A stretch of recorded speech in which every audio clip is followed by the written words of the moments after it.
So, how did I get involved in animal work in Africa? Let me show you.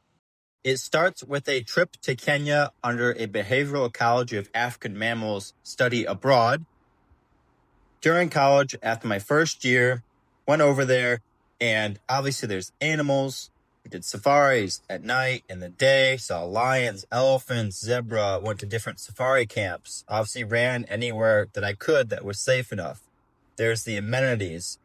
It was an amazing experience. There's Topi.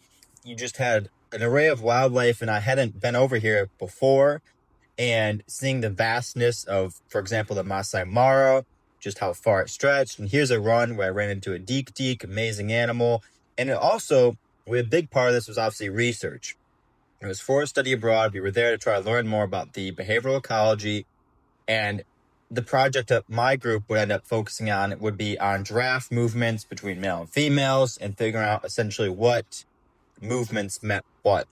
And of course, there's different shops, different towns we went through, different safari camps. Here was Old Pajeta, which had the last 3 northern white rhinos. We saw them before the male passed away.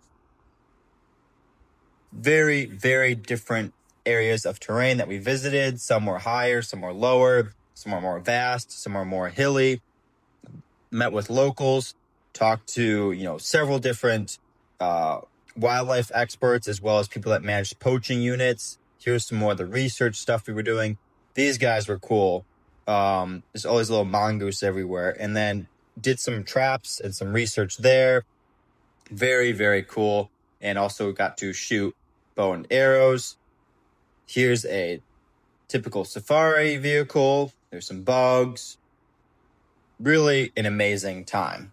And this would obviously inspire me to go back years later, and I'm glad I did, and I'm glad I went here first to Kenya and Tanzania.